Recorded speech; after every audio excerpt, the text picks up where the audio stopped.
अगर आप e commerce seller हैं या शुरू करना चाहते हैं तो इस वीडियो को मिस मत करना। हेलो दोस्तों, मेरा नाम है राहुल और मैं एक ई कॉमर्स सेलर हूँ। लगभग 6 महीने से कर रहा हूँ और मैं फ्लिपकार्ट पे सेल करता हूँ। तो आज हमारा टॉपिक होगा एफ एश्योर्ड बैचेस का, जो फ्लिपकार्ट आपको देता है। तो आज हम उसके बारे में बात करेंगे। उससे पहले मैं आपको कुछ बताना चाहता हूँ कि मैं इसकी वीडियो क्यों बना रहा हूँ, क्योंकि मेरे साथ पीछे कुछ दिनों में कुछ प्रॉब्लम हुआ। तो मैं चाहता हूँ कि मैं वो आपको बताऊँ और एफएसओ लिस्टिंग का फ़ायदा और नुकसान भी बताऊँ, ताकि अगर आप बिगिनर हैं तो आपको कुछ सीखने को मिले।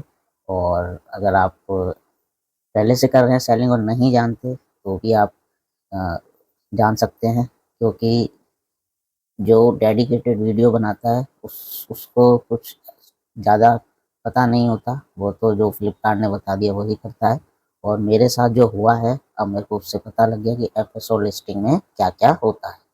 तो दोस्तों, मैं थोड़ी-सी अपनी पिछली बात बता देता हूँ। मैं करीब 6 महीने से ये फ्लिपकार्ट पे हूँ। तो 4 महीने तक मेरी लिस्टिंग, मतलब मेरी जो सेटलमेंट थी, एकदम सही आ रही थी। अभी पिछले कुछ 15 से 20 दिन से मेरी सेटलमेंट कम आने लगी, लेकिन जो मेरा सेटलमेंट प्राइस था वो उतना ही दिखा रहा है मेरी लिस्टिंग पे। तो उसका मैंने रीज़न जानने के लिए फ्लिपकार्ट टीम से बात की। तो फ्लिपकार्ट टीम ने मुझे बताया कि आपकी लिस्टिंग पर एफ एश्योर्ड बैच है, आपकी लिस्टिंग एफ एश्योर्ड है और प्रमोशन लगा है। तो मैंने पूछा कि मैंने तो ये प्रमोशन लगाया नहीं, फिर कैसे लग गया? तो उन्होंने कहा कि ऑटोमेटिक लग जाता है। तो मेरे को इससे ये बात उनकी पसंद नहीं आई कि ऑटोमेटिक कैसे लग जाएगा, जब मेरा अकाउंट कोई यूज़ नहीं कर सकता तो आप कैसे मेरा अकाउंट यूज़ कर रहे हैं मेरे से बिना पूछे। तो मैंने यही बात की उनसे, लेकिन वो माने नहीं और मेरी सेटलमेंट उन्होंने कम नहीं की। मैंने कई जगह क्या, मैंने यूट्यूब वगैरह पे डाला है और एक्स पे भी डाला है, लेकिन रिज़ल्ट तो कुछ नहीं आया, क्योंकि ना सरकार कुछ सुनती है, ना फ्लिपकार्ट तो सुनता ही नहीं। उनकी अगर आप कंप्लेंट भी कर दोगे तो आपको रीज़न बता देंगे, लेकिन जो आपके जो कॉल वगैरह उठाते हैं उनके पास ये पावर नहीं होती कि आपका कुछ भी हो वो रिवर्ट कर सकें। तो यही हुआ मेरे साथ। और आपको पता है हमारे इंडिया में सरकार तो कुछ नहीं करती और हमारे पास कोई प्रोटेक्शन भी नहीं है, और हम किसको कंप्लेंट करें ये भी मुझे नहीं पता। आपको पता है तो प्लीज़ कमेंट में बताएं। तो यही सब है, हमारे पास कोई प्रोटेक्शन नहीं है। अब लगता है कॉकरोच जनता पार्टी से ही उम्मीद करनी पड़ेगी। तो दोस्तों, आपने सुना होगा कॉकरोच जनता पार्टी काफ़ी आजकल वायरल हो रही है। तो लगता है हमें भी उसी से उम्मीद करनी पड़ेगी कि हमें भी कुछ प्रोटेक्ट करें, हमारी भी बात सुने, ताकि थोड़ा हल मिल सके। तो दोस्तों, अब मैं बात करता हूँ आपको एफएसओ लिस्टिंग की। तो क्या होता है दोस्तों? एफएसओ लिस्टिंग होती है जब आपकी रेटिंग वगैरह किसी प्रोडक्ट की सही होती है तो आपको एफएसओ लिस्टिंग मिल सकती है। मतलब मिल सकती है, क्या, मिल जाती है। अगर आपकी लिस्टिंग जैसे फ्लिपकार्ट पे एवरेज, गुड, वेरी गुड ऐसे होता है, तो आपकी गुड है तो आपको एफएसओ लिस्टिंग मिल जाती है। और ये ऑटो अप्लाई हो जाती है, जो मेरे को अच्छी नहीं लगी, क्योंकि मेरा अकाउंट कोई यूज़ नहीं कर सकता। ऑटो अप्लाई तो बिल्कुल नहीं कर सकता। आप मेरे से पूछिए, अगर मेरे को चाहिए होगा, कंडीशन बताइए। अगर मेरे को चाहिए होगा तो मैं अपने आप करूँगा, वरना कोई मेरा अकाउंट यूज़ नहीं कर सकता। कल को कोई मेरा डाटा भी सेल कर सकता है इससे। तो ये है एफएसओ लिस्टिंग, ये आपको मिलती है अगर आपके प्रोडक्ट की रेटिंग अच्छी है, लिस्टिंग की रेटिंग अच्छी है, तो आपको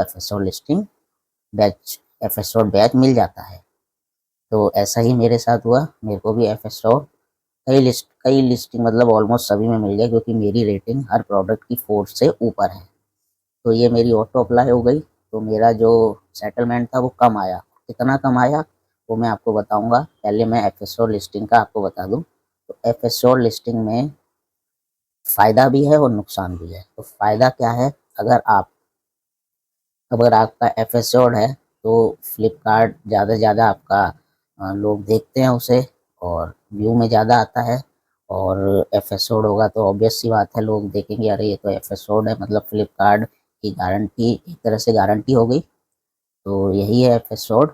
तो एफएसओड में दोस्तों फ़ायदा किसको है मैं वो बता देता हूँ। एफएसओ में फ़ायदा उसको है जिसने लिस्टिंग कर रखी है लेकिन डिलीवरी चार्ज नहीं ले रहा, तो उसको फ़ायदा है।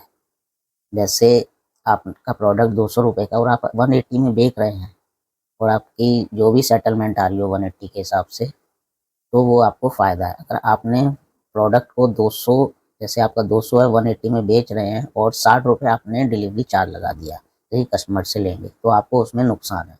नुकसान क्या है कि अगर आपका FSO लिस्टिंग होगी तो जो वो 60 रुपये हैं जो आप कस्टमर से लेना चाहते हैं वो नहीं ले पाएंगे।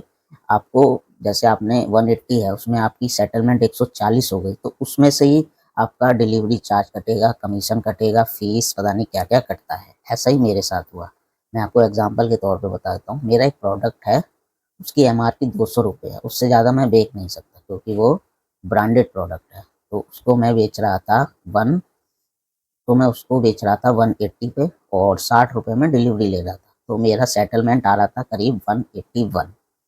तो जब मेरे लिस्टिंग पे FSOड अप्लाई हुआ तो जो वो 60 रुपये मुझे मिलने थे वो नहीं मिले, क्योंकि वो लिस्टिंग FSOड का ये रूल है कि आप कन्वेंस फीस नहीं ले सकते हैं कस्टमर से। तो मुझे वो 180 में ये सब डिलीवरी चार्ज वगैरह काट के सिर्फ ओनली 95 मिले और मेरा मार्जिन ज़्यादा से ज़्यादा 40 रुपये था। तो ये होती है FSO लिस्टिंग। अगर आप नए सेलर हैं या आपको नहीं पता था तो इस वीडियो को देखिए और ज़्यादा से ज़्यादा शेयर कीजिए ताकि और लोगों को भी पता चले कि FSO लिस्टिंग में होता क्या है। ये बात छोटी सी है लेकिन बड़े काम की है। तो इस वीडियो में इतना ही। अगर आपको पसंद आए तो प्लीज़ लाइक शेयर कर देना। धन्यवाद।